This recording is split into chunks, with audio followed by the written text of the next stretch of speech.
உலகமெங்கும் உள்ள அனைத்து இறைமக்களுக்கும் வணக்கம். நீங்கள் புதுசாக எங்கள் வீடியோ பார்க்குறதா இருந்தால் கீழே இருக்கிற சப்ஸ்கிரைப் பட்டனை ப்ரெஸ் பண்ணிவிட்டு பக்கத்தில் இருக்கிற பெல் ஐக்கானையும் கிளிக் பண்ணிக்கோங்க. அப்போ தான் நாங்கள் புதுசாக போடுற வீடியோட அப்டேட் உங்களுக்கு கிடைக்கும். வாங்க இப்போ வீடியோக்குள்ளே போகலாம். பொதுக்காலம் 14ஆம் ஞாயிறு 5/7/2026.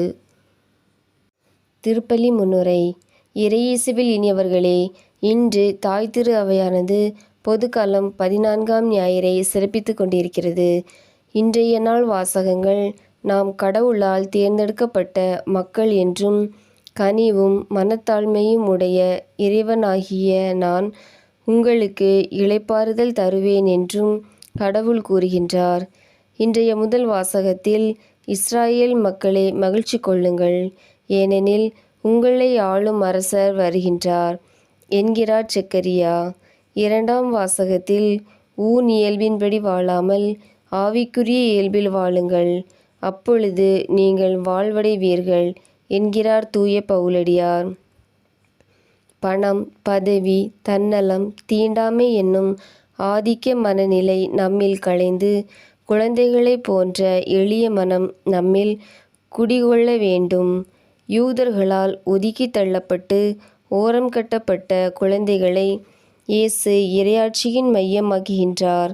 இயேசுவுக்காக உயிர் துறந்த குழந்தைகள் பாதுகாக்க வேண்டியவர்களாலே சித்திரவதைகளுக்கு உள்ளாக்கப்படும் குழந்தைகள், உயிர் இழக்கும் குழந்தைகள் என குழந்தைகளின் அவல நிலையை பட்டியலிட்டு கொண்டே போகலாம்.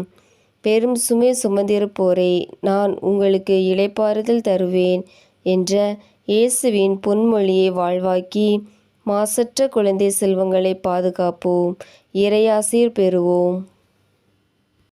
முதல் வாசகம். செக்கரியா நூலிலிருந்து வாசகம். அதிகாரம் 9, இறைவார்த்தைகள் 9 முதல் 10 முடிய. முதல் வாசக முன்னுரை. வேற்றினத்தாருக்கும் அமைதியை ஏற்படுத்துபவரே இஸ்ராயேலின் அரசர். அவர் நீதியின் அரசர், வெற்றி வேந்தர். அவர் உலகின் அமைதி ஏற்படும்படி அனைத்து போர்க்கருவிகளையும் ஒழித்து விடுவார். அவரது ஆட்சி உலகின் கடை எல்லை வரை பறந்து விரிந்து செல்லும். இயேசுவின் வருகையால் அனைத்து மக்களும் மகிழ்ச்சியால் ஆர்ப்பரிப்பர் என்று கூறும் செக்கரியா நூலின் வாசகத்தை கேட்போம். இரண்டாம் வாசகம். திருத்தூதர் பவுல் ரோமையருக்கு எழுதிய திருமுகத்திலிருந்து வாசகம். அதிகாரம் 8, இறைவார்த்தைகள் 9 மேலும் 11 முதல் 13 முடிய. இரண்டாம் வாசக முன்னுரை. அனைத்தையும் புனிதப்படுத்தி வாழ்வு தருபவர் தூய ஆவியே. இயேசுவை உயிர்த்தெழச் செய்த தூய ஆவி நம்மையும் உயிர்த்தெழச் செய்வார். தூய ஆவி நம்மில் குடிகொண்டிருக்க நம் உடலின் தீச்செயல்களை களைந்து ஆவிக்குரிய இயல்பில் வாழ வேண்டும் என்று கூறும் ரோமையருக்கு எழுதிய திருமடலின் வாசகத்தை கேட்போம். நற்செய்திக்கு முன் வாழ்த்தொலி. அல்லேலூயா, அல்லேலூயா.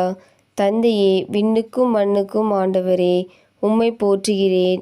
ஏனெனில் விண்ணரசின் மறைபொருளை குழந்தைகளுக்கு வெளிப்படுத்தினீர். அல்லேலூயா. நற்செய்தி வாசகம். மத்தேயு எழுதிய தூய நற்செய்தியிலிருந்து வாசகம். அதிகாரம் 11, இறைவார்த்தைகள் 25 முதல் 30 முடிய. விசுவாசிகள் மன்றாட்டு. அரசருக்கெல்லாம் அரசராம் அன்பு இறைவா, எங்கள் திருத்தந்தை, ஆயர்கள், அருட்பணியாளர்கள், அருட்சகோதரிகள், துறவிகள் அனைவரையும் உமது ஆசிரால் நிரப்பியருளும். அவர்கள் தங்கள் பணி வாழ்வில் ஏற்படும் சவால்களை சுமையாக கருதாமல் இறைவனில் இளைப்பாறுதல் பெற வேண்டுமென்றும் இறையளித்தல் பெருக வேண்டும் என்றும் இறைவா உம்மை மன்றாடுகிறோம்.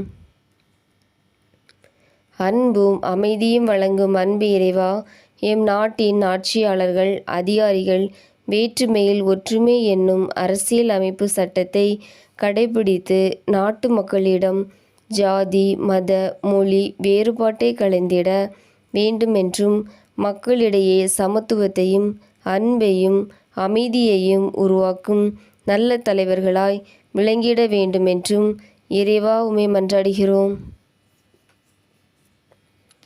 குழந்தைகளைப் போன்று எளிய மனம் வேண்டும் என்றுரைக்கும் அன்பு இறைவா, உலகெங்கும் வாழும் அனைத்து குழந்தைகளையும் உமது ஆசிரால் நிரப்பியருளும். அவர்களுக்கு பெற்றோர் மற்றும் பாதுகாப்பாளர்களால் அன்பும் அரவணைப்பும் கிடைத்திட வேண்டுமென்றும், பெற்றோர்கள் குழந்தைகளை சுமையாக கருதாமல் சுகமான நல்வாழ்வு வழங்கிட வேண்டுமென்றும் இறைவா உம்மை மன்றாடுகிறோம். குடும்பங்களின் நல் வழிகாட்டியாம் அன்பு இறைவா, எங்கள் குடும்பங்களில் அன்பு, அமைதி, மகிழ்ச்சி, சமத்துவம் நிலவிட வேண்டுமென்றும், அனைவருக்கும் நற்சுகம் தந்து காத்திட வேண்டுமென்றும், எங்கள் தொழில் முயற்சிகளை ஆசீர்வதித்திட வேண்டுமென்றும் இறைவா உம்மை மன்றாடுகிறோம். வாழ்வழித்து காப்பவரே அன்பு இறைவா, இன்றைய திருப்பலியை சிறப்பிக்கும் இறை மக்களையும் திருப்பலிக்கு வந்திருக்கும் எம் ஊர் மக்களையும் ஆசீர்வதித்து அருள் வழங்கிட வேண்டுமென்றும், அன்பில் ஒன்றுபட்டு வாழ வேண்டுமென்றும், இறைமனித உறவில் மகிழ்ச்சி காண வேண்டுமென்றும் இறைவா உம்மை மன்றாடுகிறோம். ஆமீன். உங்களுக்கு எங்கள் வீடியோ பிடிச்சிருந்துன்னா லைக் பண்ணுங்கள், கமெண்ட்ஸ் பண்ணுங்கள், உங்கள் உறவினர்களுக்கும் நண்பர்களுக்கும் ஷேர் பண்ணுங்கள். நன்றி.